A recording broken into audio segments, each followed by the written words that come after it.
Buenos días desde Sucre para el país, para Venezuela y para el mundo a través de nuestras redes en internet. Y como todos los viernes, este espacio siempre lo expresamos, es para el intercambio de opiniones, para ir creando una cultura que tenga que ver con el debate, con las exposiciones, con el argumento, con el análisis, con la contribución de una u otra manera a la discusión política, porque eso enriquece lo que es crear una cultura democrática. Porque bien ustedes saben que en Venezuela, a pesar de que se habla de lo que es la democracia, de que somos un régimen democrático, las prácticas demuestran que no estamos en el camino de lo que es la democracia como tal, porque lo hemos expresado de que la democracia no es votar.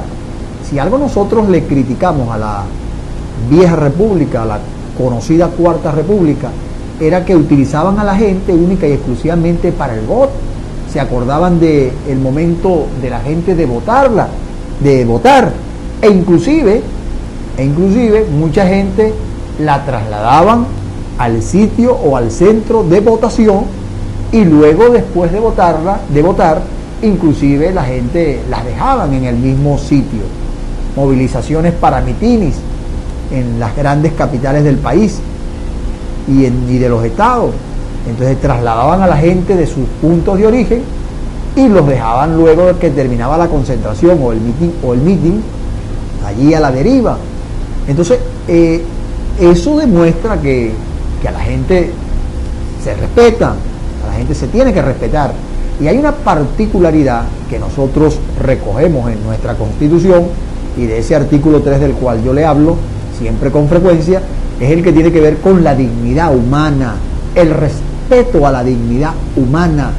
Es bueno que los docentes, es bueno que las personas que están en aulas, que están compartiendo conocimientos con muchachos, con adultos, siempre estos temas que son el respeto a la persona, el respeto a la dignidad humana, los derechos humanos, los derechos fundamentales. Sería siempre bueno y rico tomar un espacio para tratar de abordar estas materias. ¿Por qué?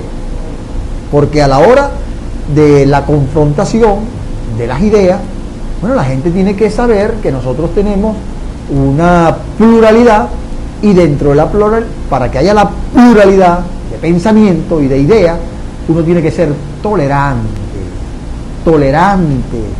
tolerar el planteamiento político de la otra persona, porque no todos podemos pensar igual. Y a la hora de la acción social, nosotros siempre hemos hablado que hemos luchado y hemos tratado en lo posible de construir una sociedad participativa y protagónica con el respeto a la dignidad humana. Pero cuando nosotros vemos los hechos políticos que están aconteciendo en nuestro país, donde hay un conjunto de protestas permanentes en Venezuela, el trato que se le está dando a la manifestación política, el trato que se le está dando a la expresión de una forma de ver la sociedad venezolana, concretamente a los jóvenes estudiantes que vienen realizando acciones en casi todo el país, nosotros vemos que ha habido una reacción de parte del gobierno y quienes apoyan al gobierno, tanto por los cuerpos policiales como por organizaciones conocidas como colectivos, que no son respetuosos de la acción política, no son respetuosos de lo que tiene que ver con la creación de una cultura demócrata. Lo importante es que si nosotros vivimos en una sociedad democrática, quien se exprese realmente pueda llegar a feliz término lo que son sus manifestaciones, y el gobierno recogerá las opiniones y además podrá exponer sus puntos de vista en función de ese debate que se está realizando en Venezuela. Usted bien sabe que la realidad política que nosotros vivimos en Venezuela es delicada y no se está contribuyendo realmente a engrandecer. Claro, hay intereses, porque nosotros vivimos en una sociedad de intereses, y el gobierno, quienes están en el gobierno, su interés es mantenerse en el gobierno, mantenerse en el poder. No es fácil cuando unas personas tienen 15 años en el poder, que tienen una forma de vida, que tienen un estilo de gobernar, que tienen una forma de actuar, puedan pensar que en uno de estos días puedan quedarse sin ese poder, sin ese gobierno. Y eso obviamente incomoda. Como del otro lado, quienes pensamos de manera diferente, podemos decir, hay escasez, no hay empleo, no hay seguridad, no hay los alimentos necesarios, no hay vivienda. Entonces esto hace que la gente también comience a luchar por los intereses. Entonces ese es el juego de los intereses que se vive en la sociedad venezolana del día de hoy. Entonces, ¿qué es lo que nosotros tenemos que tratar de desarrollar? Bueno, ¿cómo conjugamos las distintas opiniones y el Estado, como garante a través de sus instituciones, pudiera permitir que se desarrolle la protesta, por lo menos aquí en Cumaná? Justamente el día miércoles, en horas de la tarde, jóvenes estudiantes de las instalaciones de Liutirla, en esa zona, allí estaban realizando una protesta. Bueno, fueron reprimidos, y así han sido reprimidos en muchas partes del país. Pero esto, desde mi punto de vista, demuestra de que el gobierno verdaderamente no está demostrando que tiene fuerza. Y no está demostrando que tiene fuerza porque yo no necesito ser fuerte, pero agredir al otro. Ahí no se demuestra la fuerza. Hay otros que pensamos que cuando alguien agrede en la forma como se está agrediendo, en más de transmitir que es fuerte, lo que está transmitiendo es una debilidad. Una debilidad por la cual, a través de sus instrumentos para combatir la protesta, entonces llegan a la conclusión que lo mejor es agredir. Venezuela está viviendo una situación bastante crítica, bastante difícil, y el trato que le está dando el gobierno a las manifestaciones no son las mejores, y la gente no va a parar porque lo estén agrediendo. Todo lo contrario, esto lo que está es estimulando un poco más la crisis política que está viviendo Venezuela. Por otro tema, yo quisiera también intercambiar opiniones con ustedes en función de lo que es un parlamentario. Ustedes saben que el parlamentario es una persona que eligen los venezolanos. En el caso de Venezuela, pasa a ser un representante de los ciudadanos, no únicamente un representante de aquellas personas que emitieron su voto a favor. No, él pasa a ser el representante del área que lo eligió, la circunscripción. Puede ser por un circuito que salió nominal, como pudiera ser el de la lista, el que haya salido por una circunscripción mayor o más grande. El de la lista siempre tiene que ver con la entidad federal, con lo que nosotros llamamos el Estado. Entonces, el diputado, cuando es electo, se convierte en el representante de los electores de toda Venezuela. En este caso representa a una determinada población que lo eligió, pero sigue siendo, forma parte de lo que es el conglomerado nacional, porque es un diputado nacional. Y el diputado se elige, como les dije, a través de una circunscripción judicial que llamamos circuito, como también de una circunscripción general que llamamos la entidad. Y estos diputados tienen la obligación desde el punto de vista constitucional de mantener un vínculo permanente de afecto y de información con sus electores. Ahí es una particularidad que los electores deben tener siempre presente. El diputado, quien ocupa una posición de poder, el cual tú le delegaste tu cuota de poder ejercida a través del voto, para que él ejerza en la Asamblea Nacional lo que es la expresión de los ciudadanos. Y por eso los diputados no tienen la responsabilidad desde el punto de vista de lo que expresa, de lo que parlamenta en el ejercicio de sus funciones, y eso es bueno tenerlo claro. Y el parlamentario, obviamente, cuando está en su ejercicio en el Parlamento o en alguna comisión o en alguna responsabilidad institucional emanada de la comisión o emanada de la Asamblea Nacional, él justamente se convierte en un contralor de la cosa pública. Es decir, él tiene que ser una persona vigilante de los derechos constitucionales y de la administración de la cosa pública. Es decir, que el diputado tiene las facultades de investigar sobre las violaciones de los derechos humanos, los derechos fundamentales, y también está obligado de hacerle seguimiento a todo lo que son los bienes públicos, a objeto de que cuando detecte de que ha habido un abuso de poder en torno a los derechos fundamentales contra las personas en el respeto de la dignidad humana, él pueda actuar y denunciar ante la misma instancia de la Asamblea Nacional como a otras instancias. Traigo a colación esto, relacionándolo con el primer tema, es porque en la Asamblea Nacional, ¿sí?, en ese cuerpo legislativo que se llama Asamblea Nacional, se ha planteado en varias oportunidades, y esta semana que está por concluir, concretamente el día martes en horas de la tarde, se llevó por lo menos a plantear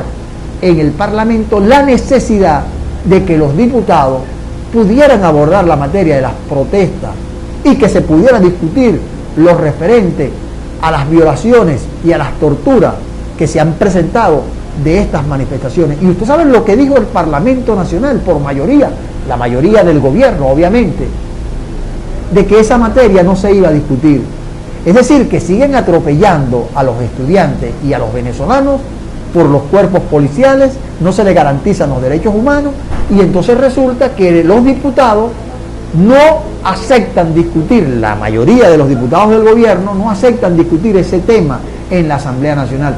Obviamente que si se discute en la Asamblea Nacional, los medios de comunicación pudieran difundirlo y tratar de informar a la sociedad venezolana, porque en Venezuela, a pesar de que en este momento yo estoy transmitiendo a través de este canal parte de lo que es la información,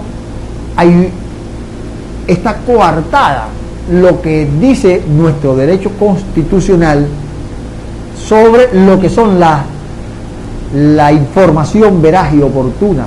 La información veraz y oportuna, veraz es que sea verdadera y oportuna, que sea en el momento.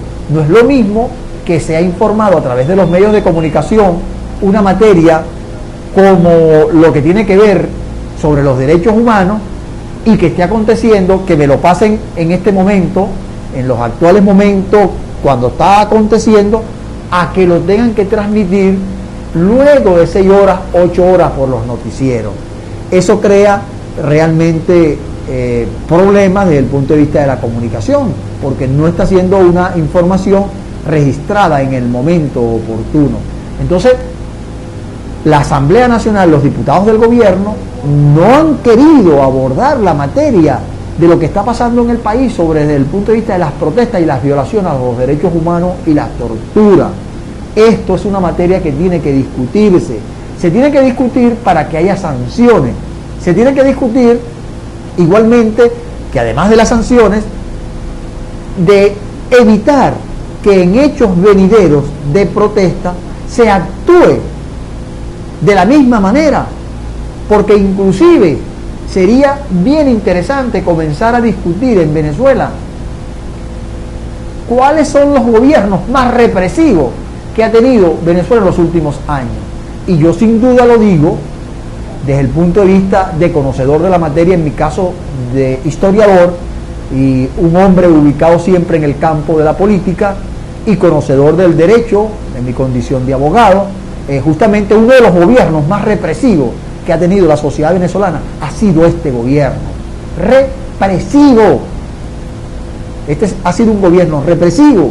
Entonces, la idea que tenemos los venezolanos y que hemos tratado los venezolanos de construir es que el gobierno o los gobiernos sean verdaderamente democráticos. Ahora, eso no tiene que construirlo el gobierno únicamente. La cultura democrática tenemos que construirla todos los venezolanos. Por eso yo le hago un llamado a los docentes, yo le hago un llamado a los profesores, yo le hago un llamado a la gente de las distintas organizaciones comunales que hay en los distintos sectores del país, a que podamos discutir estas materias, a que podamos abordarla con tranquilidad, porque eso va a permitir que nosotros podamos crecer y podamos progresar desde el punto de vista de ciudadanía, de ciudadano.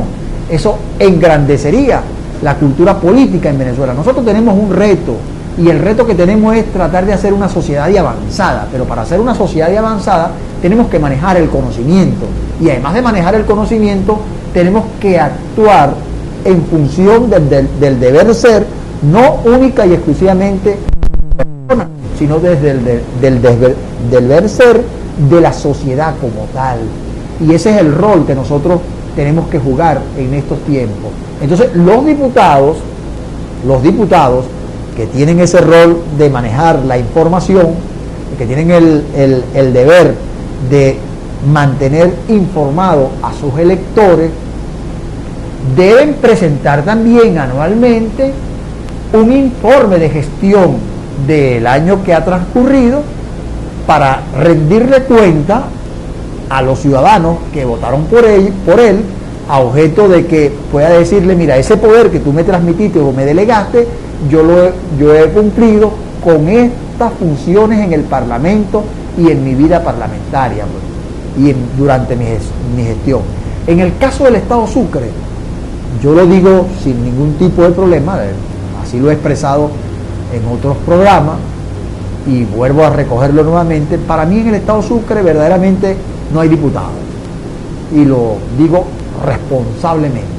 Para mí en el Estado Sucre, porque el diputado no es estar únicamente en un curul, el diputado es el que está en el accionar, representando a los ciudadanos e informándolo de su gestión y contribuyendo al debate. Ese es un parlamentario. Y entonces en el Estado Sucre, usted, amigo que me está viendo, cuando yo digo que no hay parlamentario, es porque en el Estado Sucre hay problemas. En el Estado Sucre hay pobreza, en el Estado Sucre hay inseguridad, en el Estado Sucre con frecuencia hay homicidios, en el Estado Sucre hay desgobierno, en el Estado Sucre se ha creado un conjunto de problemáticas sociales que ameritan la intervención de parlamentarios. Entonces, los seis parlamentarios que fueron electos por el Estado Sucre, los 6, lo estoy incluyendo a todos, por lo menos para mí, han desaprovechado el rol que debe jugar un parlamentario. Y en el tiempo que les queda, pudieran aprovecharlo para desarrollar acciones. Sin embargo, ya a partir de ahora, a lo mejor si se les ve en la calle, con razón, muchas personas pudieran decir que lo harían porque el año próximo vienen las elecciones parlamentarias para escoger los diputados nacionales. Estos son temas que yo considero puntuales, que usted debe manejar, que cada uno de nosotros debe manejar, a objeto de que cuando se elija representantes populares, no esté predominando únicamente la cultura del partido como tal. Nosotros tenemos que ir al encuentro de una escogencia verdadera de representantes populares, de personas que verdaderamente representen y de personas que reúnan las cualidades para ocupar el rol de un cargo de representación pública. No se trata de que una persona aspire por aspirar, ser parlamentario, ser representante, pero a lo mejor no reúne las cualidades intelectuales, a lo mejor no reúne las cualidades del conocimiento. No se necesita ser un catedrático, ojo, pero debe manejar conocimiento sobre el rol de la instancia que se aspira a representar. Entonces, dejo la temática hasta este momento, a objeto de que podamos seguir discutiendo en los venideros programas. Buen día.